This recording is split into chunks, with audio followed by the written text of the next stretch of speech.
Are you ready to hoist the colors? Now, time for the most in-depth look at the world of ECU athletics. Welcome in to Hoist the Colors with your host, Stephen Igo on 94.3 The Game. Watch the show live on Facebook and at 943thegame.com. Now, here's your host, Stephen Igo. Welcome into Hoist the Colors on a Wednesday. It is April 9th, middle of the week. In this sports week, Pirates fall to NC State on the diamond 4-1 in Tuesday night action inside Clark LeClaire Stadium. Much to discuss there. ECU loses its fourth in a row, dropped to 20-14 on the season, and we'll head to Charlotte this weekend. Important conference series. We'll discuss that and more. Philip Pilkington producing today's show. We'll be joined in our second segment by ECU second baseman Dixon Williams, part of our 23 Club initiative through Inner Banks Media. So we'll catch up with Dixon, get his take on last night's game, where the team is right now, and moving forward. Pirates in a tough spot. Baseball is a long season. There's always going to be ups and downs. ECU definitely in a down portion right now. And given the recent history of the program and the expectations under Cliff Godwin, really, I don't want to say uncharted territory, but it feels like it in some respects. As the Pirates have lost 4 in a row for the second time this season. Before that, it had been a few years. And just a tough game last night. The pitching was more than good enough. 2 earned runs allowed. I thought Sean Jenkins was good. Nick Moran was good. Jake Hunter was good. And the defense, unfortunately, continued to struggle with two big errors. Offense gets 3 hits, 1 hit after the third inning. So, tough night inside Clark LeClaire. Philip Pilkington producing. Philip, we had talked about it. This team needed a moment at home. And last night was not it, unfortunately, and just kind of the beat goes on, so to speak, unfortunately. Yeah, I was talking to Patrick on the phone this morning. We were kind of talking about how we kind of feel like broken records with what we're saying here. I thought the energy in the crowd was good early, and there were an opportunity to get some of those moments, especially, when it was 2-1. And, there was the long fly ball that Braden hit to the track. Or not Braden, sorry, Alex Boucher hit to the track. And it was like, I think there was 2 outs. I want to say there was a guy on, and it didn't go out. It was one in the middle innings, and it was like, dang. That seemed like the shot right there. And then it went to break, and me and Coach O and Dylan Johnson were talking. We were like, man, nobody needed the home run right there to tie the game more than Alex Boucher with just kind of the struggles he's had. And that was opportunity number 1, and then it never seemed like another opportunity came at the plate. There were times where there would be a huge strikeout with guys on base to get out of an inning, and we're like, okay, carry the momentum into the bottom half of the inning. Let's score some runs. And then the first guy would hit like a weak ground ball or a lazy pop-up, and any chance at momentum just kind of went by the wayside. So I don't know, man. I mean, that's kind of what I got for you at this point. It's just we can sit here and we can break it all down, but we're going to be saying the same crap we've been saying for 2 weeks now. Yeah, and look, I mean, we're just like watching it. I kind of put in the game thread last night after the game. I was like, right now in these types of games against good teams, ECU just looks a little overmatched. And it's been a pretty consistent theme, and I think until they prove us wrong, we've got a large enough sample size right now, this team, until they step up in these types of games, like they just are what they are. And look, we'll talk to Dixon Williams next segment, and he's a player on the team. And if you're a coach on the team, you can't feel that way. You always got to believe. As Cliff Godwin got into post-game last night, he feels like maybe some of the players don't believe, which is part of the issue. Because I think they've got raw talent. We talked about it. This is a team with a lot of first-year players, and they can say, a lot about, hey, they shouldn't be first-year players because we're this many games into the season, but they still are. They're still learning how to play as an East Carolina Pirate, how to have pride in the jersey, as Coach Godwin said, and it's a process. There's a reason in the past a lot of first-year players don't play a whole lot at East Carolina, and it takes time to learn how to function here and function at a high level. We're just seeing the growing pains of so many guys go through that live, and NC State's a good team. Like you also have to give credit to Anderson Nance, the freshman, like he's out there throwing BBs. Now, should ECU have adjusted and hit the fastball better? Absolutely. but you're not playing chopped liver too. It's just right now you're kind of caught in between of I still see a lot of guys uncertain in big moments right now, and it's showing up just as you watch it live, especially. You can see some of the body language, like at times for some of these guys, the belief isn't there, and that's what Cliff Godwin's pointing to. So I'm to the point now, Philip, where the Pirates are a solid baseball team, but until they find a way to beat good baseball teams consistently, they're just kind of stuck in the middle right now. Yeah, kind of stuck in purgatory. And, this weekend could be the opportunity to change that narrative. I know people wanted it changed last night, but baseball is the toughest thing to flip. Football, you get a week off between games. Basketball, you always get 3-4 days off, something like that. In baseball, they don't get to do anything Monday. You got to remember, there's an NCAA mandated day off. Now, they came in, they had their meeting. That was all they were allowed to do other than their morning Bible study on Monday. That was not a full practice day. You're not allowed to practice or have a game 7 days a week in collegiate athletics. And it can be really hard after a tough weekend to turn around and play well on a Tuesday. And I'm not trying to sit here and just make excuses, but the point is in baseball, and you say it all the time if you're a major league fan, like sometimes the biggest turnarounds happen after the All-Star break because there's time to decompress and time to work on things. There's really not time in baseball like there is football, basketball, and some other sports. So now you got Wednesday, you got Thursday. Yes, you're traveling this weekend, but the good thing is it is a bus trip. It's only about 3.5 hours. Not sure exactly which hotel they're staying in, but if they're staying, up closer to campus, it's going to be right at about 3.5 hour bus trip to get there. So I think there's a good opportunity this weekend to go on the road, play a tough baseball team with a really good pitching staff and turn that around. And you've got today to go on there and figure out those things that, you've got to figure out. It's tough to figure them out on a Monday because, like I said, there's only so much you can do. And right now, like I said, it's not like we're in a free fall. We're just kind of stuck in purgatory. Stuck in purgatory. And again, a victim of ECU's own success in many ways because they've been such a great baseball program. The standards are extremely high. And right now, people are upset with the results. And I get it. And we could go into a whole diatribe about how it's hard to sustain success in this area of college athletics. Maybe we'll do that another day and look at many of the examples across college baseball powers. But I think people are frustrated with ECU close to home right now, and I get it. It's a tough time right now if you're a Pirate fan. But hey, it could be worse, and we'll see how they respond this weekend. Let's get to some of the comments. Lane Smith says, "Well, I was definitely wrong. He predicted an 8-0 week." Yeah, I almost bet Lane something there because I knew I was going to win that bet. Lane, whatever you ate or whatever that gut feeling was coming from what you ate. It was not regarding ECU baseball. He says, "I can answer for him. This team is in an awful position." I don't know what he's referencing there, but that was a comment as well. Cameron says, "Forget how bad we are. I am fed up with the state of season ticket holders. $90 for a seated ticket in the stands on Vivid seats. The athletics department has to do something. It's pathetic." Yeah, once again, sold out crowd. I was sitting in the stands taking pictures. It was maybe 65% full in the stands. Now, the jungle was absolutely slammed. Kudos to every single person that was in the jungle. Kudos to the students. The students were as vocal and as loud for an NC State player just catching a routine fly ball as I've heard. So they showed up. Everybody in the jungle showed up. And there's not an easy answer to this grandstand issue, but it is becoming a problem, and I think it's taking some energy out of the stadium, to be honest, too. There's 100% in it, a deal. Punish people for not showing up. Well, I'm with you there, but it's take not their happen. damn tickets away. I mean, I know you guys, if you're just buying them just to get a regional, come on.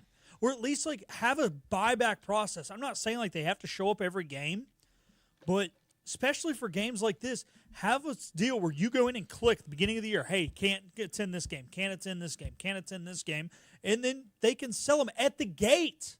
I don't even care if you can't buy them in advance. I mean, think about it. Like I said, and I've said this, and this is more of a weekend problem, but if you're a parent of a student, you come to visit your child for the weekend, if you're not a diehard ECU fan, you don't want to sit in the jungle. The jungle is great. The jungle is niche, though. If I'm a parent, I've got no ties to East Carolina. I'm not a huge baseball fan. I just want to come in and spend time with my kid. I want to sit in the stands. We have no general admission or, general walk-up stand seats. It's all season ticket holders. It's crap. Figure it out. It's not that hard. And like I said, I'm okay with, rewarding Pirate Club people and giving them those seats. But if you don't show up, you should be required to have your ticket scanned or sold back 95% of the games, or you lose them for next year. Sorry, you're out. You either need to show up or give them back, one or the other. And Jonathan Wagner is a Hurricane season ticket holder, and he's told me about the process they have to go through. He can't even sell X amount back, or he can get in trouble. Like, they want you to show up to games. Now, he can sell them to his friends. He could, give them to me and you, and it not count as one of those games. But if he sells them even back, it counts. Yeah, like I said, give them to your friends. If you live out of town, fine. You've got to have somebody that you're friends with that lives in town. I see people on the Facebook groups selling them all the time. And a lot of times it's jungle tickets. Okay, people have seats in the stands. Do the same thing. I don't care if you sell them, but just make sure somebody's there. And the universities hold people accountable. It's ridiculous. Yeah, something needs to be done. I agree with what you're saying in principle. I just don't know. You can hurt when you're dealing with ECU and the Pirate Club. The last thing you want to do is hurt the feelings of a big donor too. So there's a balance to it, but I don't care about people's feelings. I'm a hard butt. Yeah, but if you were trying to raise money on a consistent basis, I know. Like I said, all they have to do is sell them back. All they have to There's got to be a literally process. if they've got a website where you can go in and be like, can't attend to this game, and it just automatically pulls your tickets back and refunds you the money real quick, that. And those games shouldn't be punishable. But hey, I can't attend Tulane Saturday game. Let me go into my account, click the button, it'll automatically drop the money back in my account, or go towards next year's tickets, and then it deactivates my tickets. Boom, they're given back. That's all it's got to be. Right. It's not like they have to be punished for doing that. Just be punished if you do nothing. There's got to be some sort of process to give back. If you know you're not going to go, I mean, there's 30 plus home baseball games a year. Most season ticket holders, the vast majority, are not going to be able to attend every game. So I'm with you. There has to be some sort of give back program between Pirate Club members, and then maybe the Pirate Club member or a person outside the Pirate Club signs up at the beginning of the year who is unable to attain seated tickets, and they can enter the program and get a notification when there are available tickets. I don't know. There just has to be a better way. And then I also think, like I said, as long as you're doing one or the other, don't be punished. But I do think we should reward people who show up damn near every game, and don't sell their. I can't tell you the last time Pirate Owl missed a home baseball game. Every game I met, Pirate Owl's there. He is there. And there's plenty of others too. That's just the first name that comes to mind because when you walk up the stairs, he's sitting right there and saying hello to you. Yeah, you never miss him, and Bobby Harvard in the chat says there is an easy answer. Does the admin have the desire to implement the changes needed is the question. Have the same issue with the purple seats in basketball. So, look, it would be a little bit of a complex process, but I think we've reached a point now just seeing the baseball stadium, seeing the sheer number of people in the jungle, and dealing with my neighbors who want to go to the games, but they can't get a seat in the stand, so they don't want to go. I think you are losing a lot of your atmosphere. And it still is a fun place to watch a game, but you're not getting the most of what you should be able to get at Clark LeClaire right now. All right, Ryan Cole says Cliff Godwin's comments about some players still not believing was the most candid we have seen him in a while. What did you make of that, Philip, when you heard that at the end of his I don't know if you've heard the full cut, but he basically said right now that he still they had the team meeting. He was like, do you feel like some players still don't believe? And he says he doesn't, which is a tough pill to swallow. And I don't know. I thought that was pretty candid as well. I mean, he kind of said it with us last Monday when we had him on. And I know that, things have changed because there are team meetings since then. But, first off, props to CG for being honest with the fan base, being honest with the media and saying it. And maybe him not directly calling out names, but calling them out, saying there's guys that don't believe is what it's going to take is for Cliff to do it publicly. How do I feel about it? The tough thing is I blame no one, but the player or maybe their past coaches, or the parent. Because at the end of the day, when you're a recruiter, you go in, you recruit a young man, you try to do everything you can to lead him right as a baseball player, as a man. And Cliff and AK and Palumbo and the rest of the staff can't go in there inside their brain and force them to believe. They can only recruit young men who they think will be that way. But you can't go into the mind and read the mind of a young man when you're sitting at his kitchen table when he's 16, 17 years old and know whether or not he is going to have belief. You can't do that if it's a 55-year-old you're recruiting. You cannot go in someone else's mind. It's not a that's why it's called a superpower in fantasy TV shows and movies. You cannot do it, and Cliff does his best when he's recruiting to get guys that are going to believe, that have great attitudes, and sometimes you're going to miss on guys, and that's not Cliff's fault. He hits more than he misses, and to the guys who don't believe, I wish them the best of luck, but I hope they're on the team next year because I hope they find somewhere that more suits their what they desire. Because, look, I can tell you, if you don't believe, this ain't the place for you. Yeah, he also said he wanted to get up there and hit for one of his players. He's like, I can't do that. And, yeah, I felt the same way last night watching ECU and the Seattle Mariners. Look, not to go full baseball mode here, but if you get beat with a 93-mile-per-hour fastball for a swing and strike and it's clear you're behind on it, you know what you're going to see on the next pitch? A fastball. If you get beat on the next pitch, what you're going to see? A fastball. Like, you got to be able to make an adjustment if you're a hitter in those situations. It happened to the Mariners last night. A guy swung a miss on 3 straight fastballs, failed to adjust. Saw it the ECU game last night. So Cliff, as much as he coaches in third base box, the players also have to step up as well. It's just one of those things. Anyways, Hunter Corpus says it's the third time he said this publicly. Some players have checked out. I won't go that far.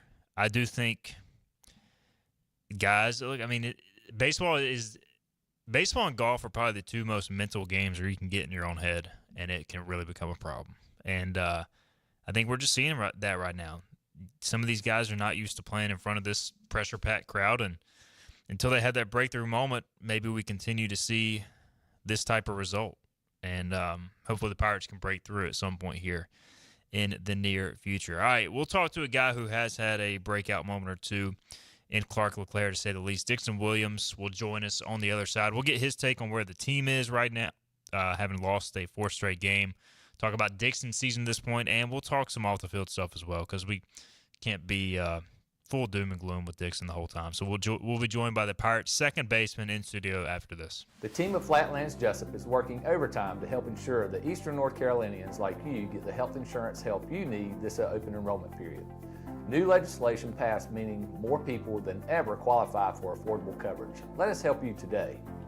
Are you ready to tackle those yard and garden projects? Come by East Carolina Tractor and Fleet, your local Coyote dealer, and check out their great selection of residential and commercial Coyote tractors. From zero-turn mowers to compact tractors to skid steer loaders, they've got you covered. Some with 0% financing for qualified buyers. Stop by your hometown Coyote dealer, East Carolina Tractor and Fleet, across from the Pitt County Fairgrounds, or online at ectfleet.com. East Carolina Tractor and Fleet. We dig dirt. Big tax credits are back. Get a 30% tax credit, up to $2,000 off your new Mitsubishi electric heat pump install. Let Comfort Master help you take advantage of the tax credits with a qualifying Mitsubishi electric ducted heat pump or non-ducted Mitsubishi electric mini splits. Mitsubishi electric mini splits are ideal for bonus rooms, garages, or sunrooms. If you need a new HVAC unit, call Comfort Master today. Call Comfort Master. Call Comfort Master. The best burgers around. Everyone loves a thick, juicy, and fresh burger. Tiebreakers in Greenville, plus the all-new Tiebreakers in Winterville. Do real burgers better than anybody.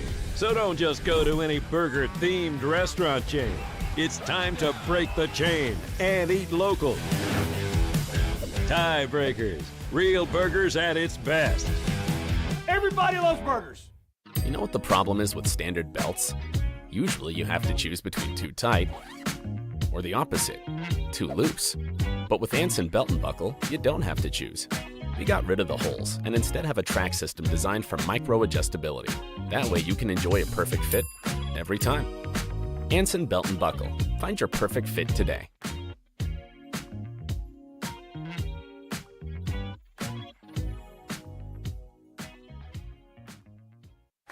Healthwise Pharmacy rounds the bases with all of your infusion, retail, compounding, and medical equipment needs. Locally owned and operated by pharmacist Marcy Parker, Healthwise has grown to be your most trusted provider for infusion services. Currently providing in-home or on-site infusions in North Carolina, South Carolina, and Virginia. Visit Healthwise Pharmacy at 615B South Memorial Drive or call 252-295-0059 to speak to a patient service representative to find the option that best suits your needs. Tired of the 1-800 numbers advertising Medicare products? Flatlands Jessup has 6 offices all throughout eastern North Carolina. Get face-to-face help from our local award-winning licensed team. Stop by today. Flatlands Jessup, your whole world covered. The Pirates play here. Arr! This is Hoist the Colors Radio with Stephen Igo. Yes! That was so good! On 94.3 The Game. Welcome back into Hoist the Colors on a Wednesday. It's an April 9th edition of the show. And Pirates fall to NC State last night 4-1 inside Clark LeClaire Stadium. Pleasure to be joined in studio by Dixon Williams, who's kind enough to head over and help us recap the game, talk about where the Pirates are right now. Dixon, how's it going, man? It's been good. Been going good. Yeah, so good to get you back. Obviously, as part of our 23 Club initiative with Interbanks Media, so awesome to have you back in studio and everything, man. And I think we talked to you early in the season. A lot has changed since then. We'll hit on some baseball, of course. We'll also hit some lighter topics as well. But first off, man, just your thoughts on the game last night and kind of, what made the difference for NC State to come out on top? Yeah, just kind of looking back at it and recapping, things that went on throughout the game. And, a lot of times you have the big swing, but the little things that lead up to the big swing are what a lot of people don't see. And we didn't do the little things right last night. So, it didn't put up enough runs pitching. They kept us in the game, but, offensively we just didn't do enough and had a good crowd and weren't able to really use it to our advantage because we didn't do anything to get them in the game. Tough stretch y'all are in right now, Dixon, and we'll talk about that as well. Kind of the Cliff Galvin, we joined by him Monday. He said you guys would have a team meeting that day, and look, just because y'all didn't win yesterday doesn't mean the team meeting wasn't a success. I want to make that clear as well. Some people like to jump off the Green Street Bridge after a single loss, but just where are you guys at as a team right now? Baseball, it's a long season, Dixon. You've been in this for a long time. You have ups and downs. Not every game's into the world, but where are you guys at kind of as a team right now? Yeah, so we were talking about it, last Friday, before we play FAU, we were, riding the high. We were in a good spot, and, we hit a little bit of a lull, but we just kind of had to have our perception changed a little bit and kind of see it from a different view that, this does happen. It's happened before where we go on, some bad stretches. So it's bound to happen in baseball, but we're ready to bounce back from it. You guys head to Charlotte this weekend, another in-state series. That'll be a big test for sure. And, you kind of hit on it, Dixon, and I've said for whatever reason, it just feels like at home this year. And I'm not saying you're not comfortable, but as a team, it just feels like at times, I don't know, something's missing. Can you put your finger on it? Is it just one of those things right now where y'all haven't had that big hit in a key moment in front of a big crowd or something? Yeah, I mean, that's what it seems like. That's what we need. There's been a lot of games this year where we don't do a lot of the little things right, and we're still right in the ball game, and I believe we're a really good team. And in the years past, when we didn't do the little things right, we would get beat pretty bad. But it's like we're still in these games, so it's just frustrating when you're like, man, if we look back on it and do one or two of these little things right, we're probably winning these close games. But yeah, I think something to give us a spark is definitely needed right now. Right, just like that one hit or that one moment. Do you feel like it could, open the floodgate, so to speak? Right. Yeah, I think that's what we need right now. But we're confident. We still believe in each other, and I think that's the most important thing. Coach Gowan mentioned, just having pride wearing that uniform, and guys in the past have pride in it. I do every time I put it on, and I think we just have to get everybody to buy into that and believe that it's not about your personal stats. It's about the East Carolina Pirates. Dixon Williams with us, and yeah, Dixon, you've been a part of some really good baseball teams. You're a Greenville guy, grew up coming to these games, so I don't have any doubt you've got that pride, and you got some new guys on this team, and I know y'all have said like they're no longer new. They've been here now, and y'all are close to 40 games into this thing, so I guess it's time to start having that pride. I don't know. Cliff kind of said after the game, do you try and say anything as a leader, as a veteran, or, to guys if you're not seeing the standard upheld or whatnot? Yeah. So, last night, second or third inning, you can kind of see it's getting a little hectic and chaotic, and guys are freaking out a little bit. So whenever things like that are going on, just try and calm everybody down and let them know we're good and we just need to breathe. And we've all been playing this game a long time, so we know what to do. But in moments like that, you just can't panic or freak out. So just trying to be that calm voice for those guys and help them along the way. And there's a balance to it because like ECU baseball, it's a big deal. But like at the end of the day, y'all are playing a game too. So like you got to find that balance of you can't overstress. Yes, you got to be intentional about what you're doing, but if you're not having fun either, Dixon, like that can kind of compound too. So like it's not an easy balance to find, I would imagine. Yeah, Coach Cowan tries to tell us to play wiffle ball in the backyard, and when it means a lot to you, try and put more pressure on yourself, on the team, whatever it may be. But like you said, just having fun with it, trusting your abilities, all the work we put in, and then the results will take care of themselves. And that's just really what we got to get back to. Dixon Williams with us in studio. Pirates heading to Charlotte this weekend. We'll touch on that series here in a minute. I did want to ask you, I know you're rooming with Alex, Boucher this year. We've had him in studio. I know he's going through a bit of a tough time. What do you say to him, who is an older guy, a fellow Greenville guy, and I know it means a lot to him. Do you try and pick him up at all when he's maybe in a slump like I'm sure he does with you? Yeah, up the middle, every inning. We get our little dap up in, and, we just kind of encourage each other, like, hey, keep going, get the guys locked in right here. So it's always words of encouragement. And me and him both know that we probably aren't playing our best right now, but we're just trying to do anything to, keep us in the game. And, we definitely pick each other up, it's awesome because we both believe in each other. I believe in him, and I know he believes in me. So it's a cool relationship. But Dixon, we'll talk about your game this year individually. I know it's more about the team with you, but I've just noticed teams are pitching you extremely tough. First off, you're getting hit a ton, which how's the body feel? Because I think it's 10 hit by pitches now. You're racking them up. Thanks. We already tied last year, huh? Yeah. Yeah, it's kind of something I've started to realize. Teams are just going to go in and they'd rather hit me than leave one over the middle of the plate. So it's either a really good pitch to execute or it ends up hitting me. So, I don't mind it. When I have 2 strikes, I'll take my free base for sure. But you get on base. Anything to get on base, that's all that matters. And again, I know you're not maybe huge into the numbers, but it's like I was looking at this morning. 33 walks, 10 hit by pitches, and I think 27 strikeouts. So, you're getting on base at a high rate, and that's important, man. Look, everybody looks at – a lot of people, I should say, not everybody. A lot of people look at batting average, and, not that your batting average is bad because it's still in the just under 300, but it's like you're getting on base at a near 500 clip.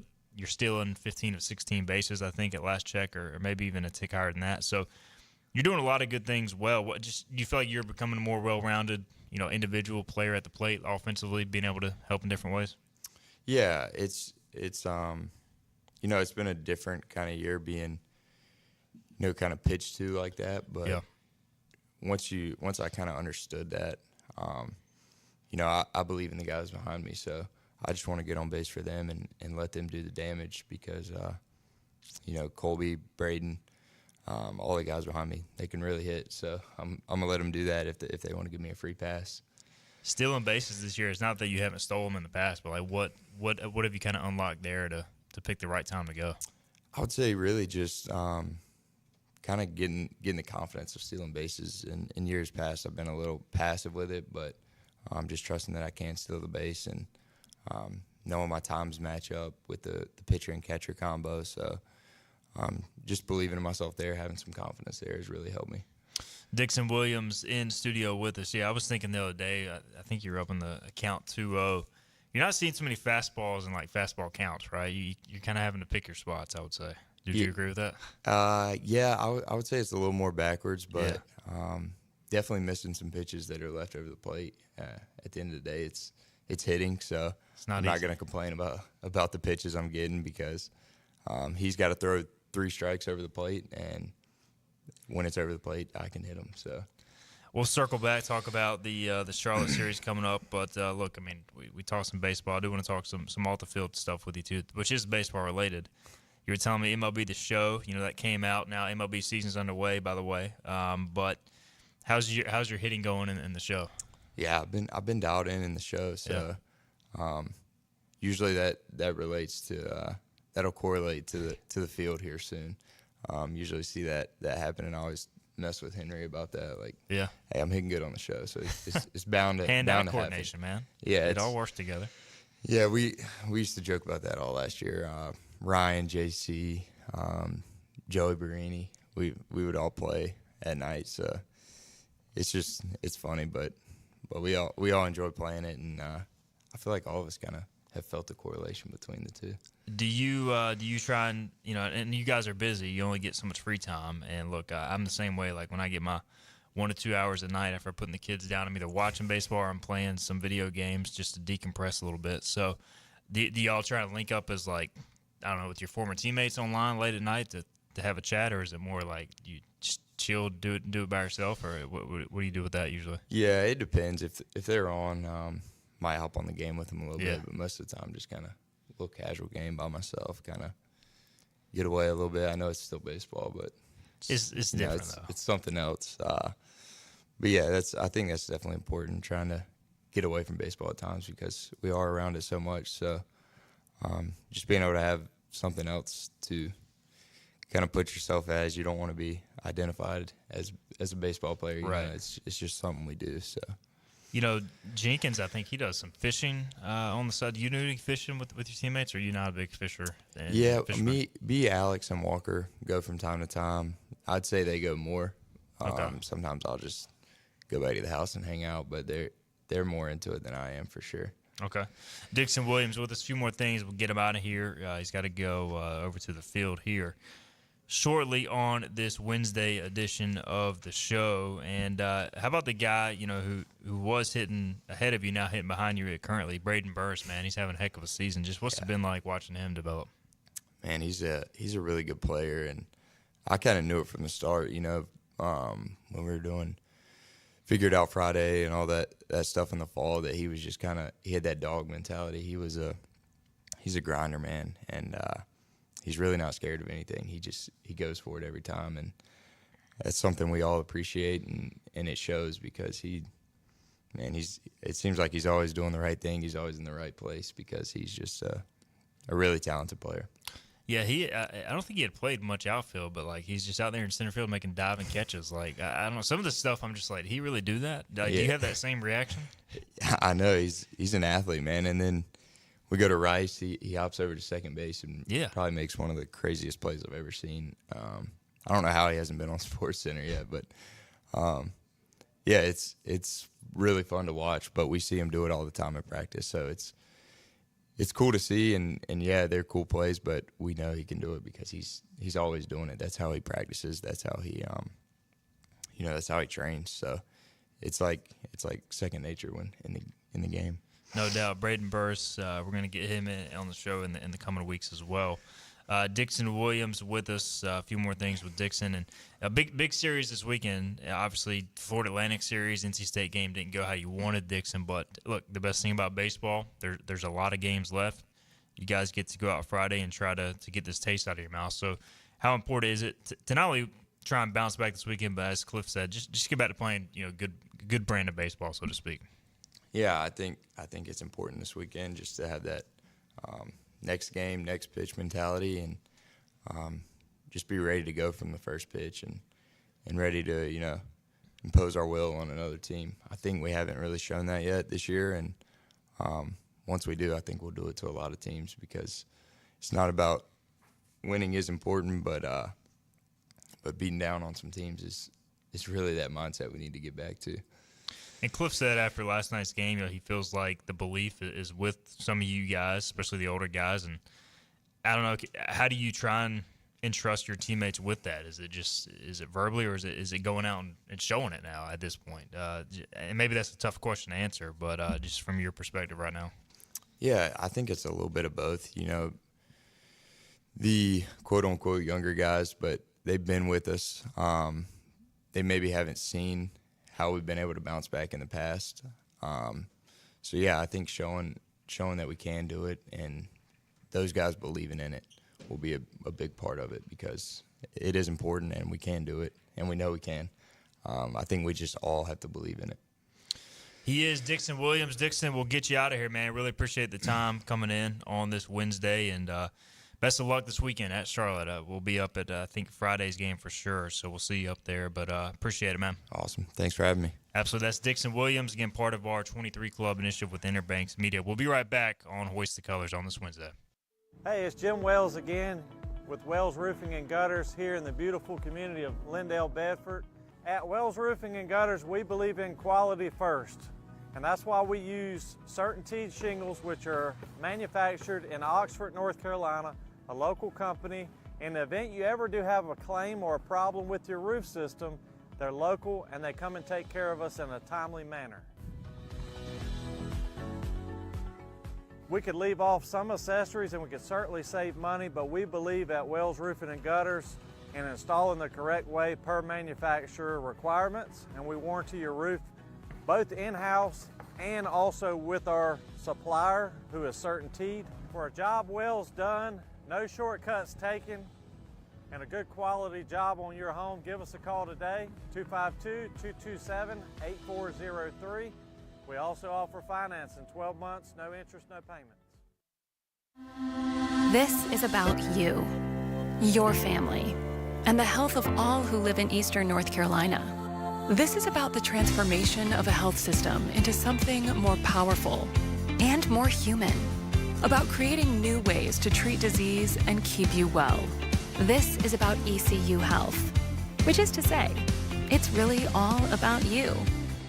ECU Health. Minds, hearts, purpose.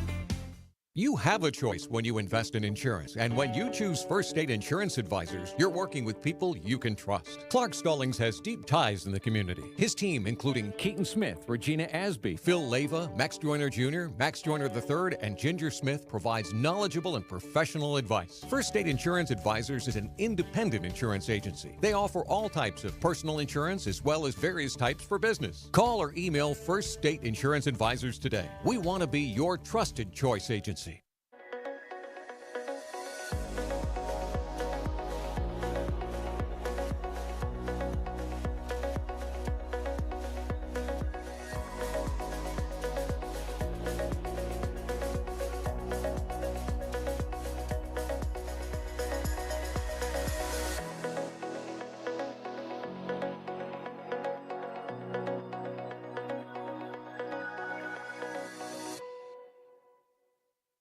Other restaurants claim their food is fresh and fast, but are they friendly? At Moore's, you're treated like family the minute you walk into their doors. With locations in Winterville, New Bern, Swansboro, Morehead City, and Jacksonville. We've been practicing what we preach since 1945. At Moore's, our barbecue is slow cooked and smoked over real wood daily until it's so tender it's falling off the bone. Combined with our fresh chicken, cooked-to-order seafood, and homemade fixins, we're sure you'll agree. If it's not Moore's, it's less. Here there be pirates. Back to Hoist the Colors with Steve and I go. How good is this on 94.3 The Game? All right, welcome back in. Hoist the Colors on a Wednesday, April 9th edition. Philip Pilkinen producing. Intern Chris hanging out as well. Appreciate Dixon Williams for stopping by. And again, look, tough times for the ECU baseball team, 4 in a row. The world is not ending, but he easily could have not came here and answered questions. So I think that showed a lot from Dixon. Appreciate his time in studio, heading over to the field right now to get some work in the cages. All right, we got a lot of questions and comments. We'll talk about the Denver Nuggets firing Michael Malone, which happened right after our show yesterday in our final segment. But let's address some of these comments first. All right, Graham Till with a lot of comments on Facebook, says Cliff Godwin was a redshirt freshman at ECU, but he expects half his starting lineup to beat our rival that started mostly upperclassmen. He says it takes time to understand 23 and truly respect it. It has nothing to do with that loss. Go work the portal. This is where it is. Alex is not the problem. We just need about 6 more of him. So Graham with a lot of varying thoughts there. I get the portal argument to an extent. I do think ECU could utilize the portal. They also could use more money via NIL. I think you just have to be careful trying to always build through the portal because you can see across college baseball, it's very hit or miss. You still have to have program development, and the reason ECU is in this spot, I think, is because of what happened with the 22 class, Dixon's class, where a lot of his classmates have gone elsewhere, didn't work out, and now you're void of juniors. ECU tried to address that through an extent with the portal. You've hit on some guys, but you've also dealt with a lot of injuries there, and you've also had some misses. So there's a balance to it, Phillip, and I don't think it's necessarily as clean and as cut and dry as people maybe want to make it out to be sometimes. Like sometimes there's just – you got to find the right chemistry, and if you keep adding – this many new guys to the program every year, that's also a problem as well, I think. Yeah, I think it is because it kind of comes back to what Graham said there at the beginning about it takes time to understand being in this program. And I think that's part of the reason I would maybe shy a little more away from the portal. I know it's easier said than done because you're going to lose guys in the portal, but most guys, and we keep saying it, said it earlier this week, you don't usually come here and play in your first year. And that's not because – it's no disrespect to first-year guys, but you have to learn how to adapt to Cliff Godwin baseball and what it means to be a Pirate, even if you are a transfer. Now, obviously, some guys have done it. Ethan Young comes to mind, right? But look, 27 new faces are not 27 freshmen. It's just 27 new faces, and I think a lot of these guys are still adapting. I mean, take a guy who did not play at all last year in Keenan Bowman. Look at what he's doing. Yeah, he had a bad error last night, but other than that, he's been pretty damn good. Why? Because I think he knows what it takes to be a Pirate. He sat there for a year. Walker Barron last year, I believe it was 14 plate appearances. I believe it was either 2 or 3 innings caught.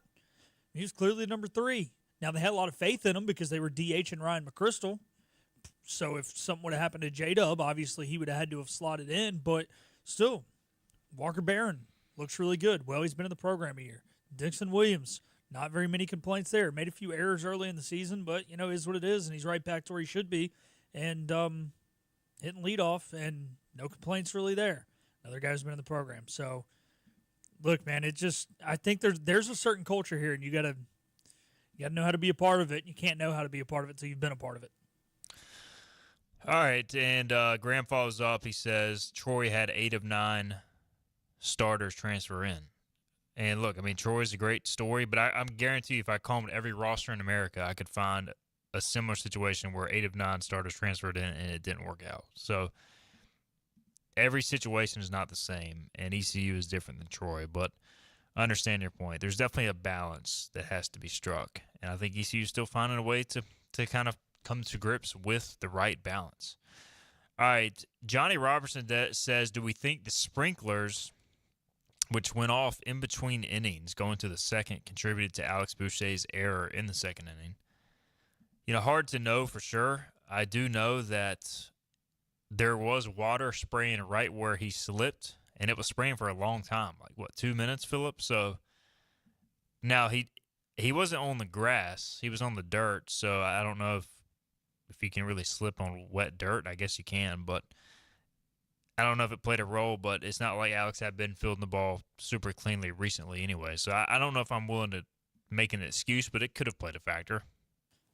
Yeah, like you said, with how many errors he's been committing, I'm not giving the benefit of the doubt on that one. Sorry, Alex. Certainly worth discussing, though, and hopefully that was a one-time thing as well. That was kind of an omen for the night, unfortunately. Sprinklers gone off mid-game. Matt Linkner says, I can't stand the hitting your chest, staring down the pitcher, and the fake confidence that a lot of the hitters have. Just looks goofy when they end up striking out or rolling over.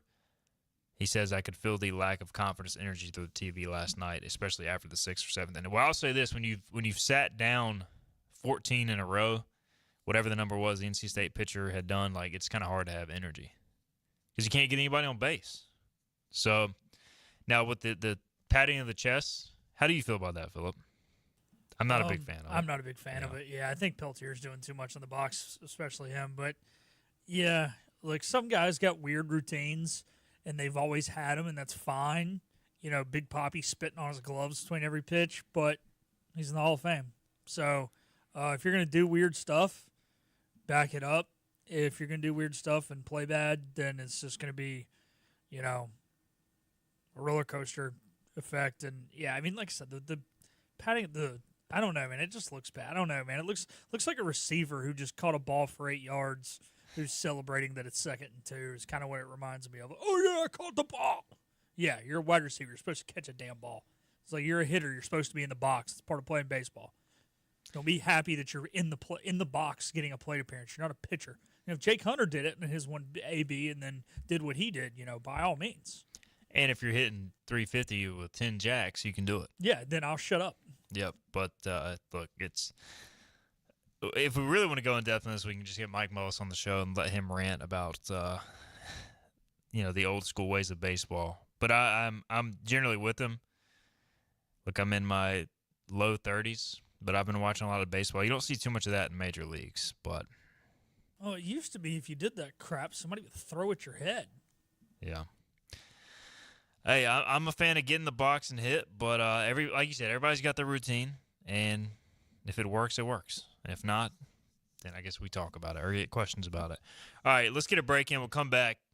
An NBA team decided to fire its coach 3 games before the playoffs. And GM. In a apparently tied the latest ever firing for a coach before the playoffs. So we'll discuss that, why it happened, and more, because it was one of my teams. We'll hit on that on the other side. This is Hoist the Colors. Hi, I'm D.R. Alligood. And I'm his daughter, Jessica. For 11 years, we have built quality driveways and parking lots for both your residential and commercial needs. We also offer free on-site quotes to have your custom driveways built the way you want. 252-946-1227. Your roof is a vital part of protecting your home and family from dangerous storms and hurricanes. At Assist Roofing, we install and maintain metal roofing that provides precise protection. Add value to your home while lowering utility costs with a fortified roof to last a lifetime. With 0% financing, grants, and Energy Star Green Roofing tax credit available. Call us to schedule a free consultation so you can weather any storm with confidence. Make every day electric on the Kawasaki Electro 20 electric balance bike. Maximize the fun with long run times, impressive top speed, and Kawasaki build quality. Easy adjustability and smooth handling make everyday riding more enjoyable. And the standard MTB type tires provide off-pavement capability. The Kawasaki Electro 20 is the electric balance bike that's built to rip. Go to Ron Ayers Motorsports, Memorial Drive north of the airport, Greenville. Your confidence makes everything look good. You see the world in vivid color, not black and white. Swing through your neighborhood Fantastic Sam's Cut in Color and let our experienced stylists take you from everyday to extraordinary. Fantastic Sam's hair salons are locally owned and operated. Our full-service salons are conveniently located in Goldsboro, Kinston, Greenville, New Bern, Jacksonville, and Calabash. Stop in today at Fantastic Sam's, where the possibilities are endless.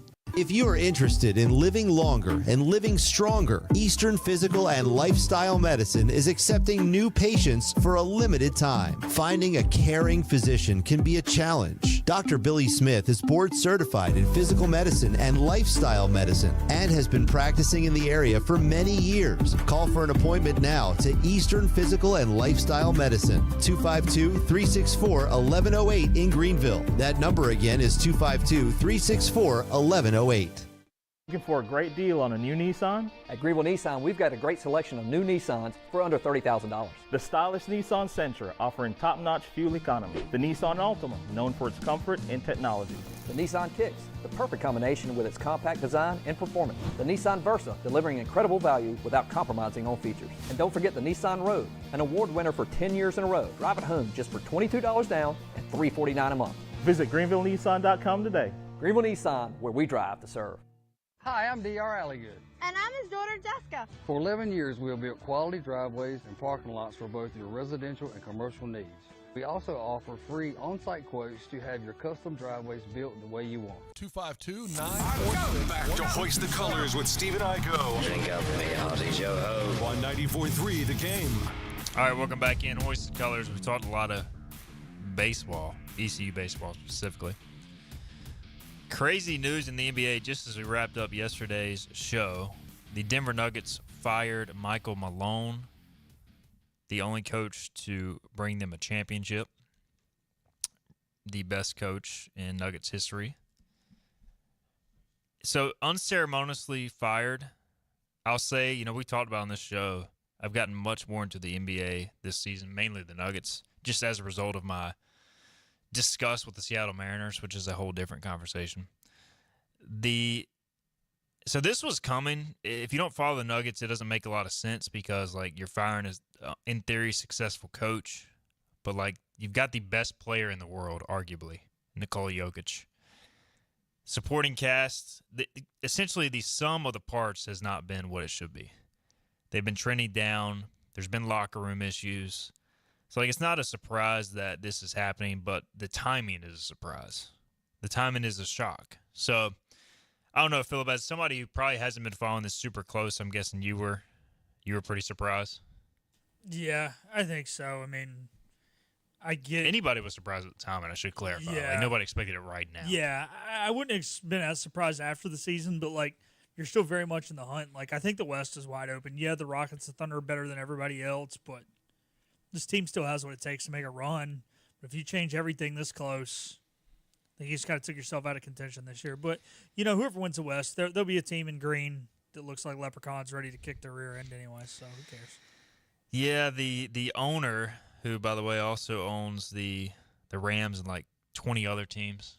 Arsenal. Yeah, Stan Kroenke. If you like a sports team, Stan Kroenke probably owns it. He, I think it's his son, did the media side, and he basically said the reason that was done now is because he feels like this is their chance to make a run. He thinks the team will be motivated. Now, we'll find out tonight when they take on the Sacramento Kings. There was a press conference when they lost at Portland last month where Malone was basically saying the players don't watch any film. They're full of crap. And Malone is known as a player's coach, but for some reason this thing was deteriorating. They had this core, Jokic, Michael Porter Jr., Jamal Murray, Aaron Gordon. It's been a pretty cool ride. Obviously, they won a championship, but all good things must come to an end. Unfortunately, an unceremoniously bad exit from Malone. I wish he would have got treated a little better here, but this is the dark part of sports, Philip. Sometimes, I should say a lot of the time, we just don't see a happy ending in these situations. No matter how good it is at the peak of it, very rarely does a guy get to ride off into the sunset. Yeah, you get a little more in college, right? You think Coach K, Nick Saban, but look at the Brady-Belichick breakup. Look at the way Indianapolis kicked your boy Peyton to the curb. Yep.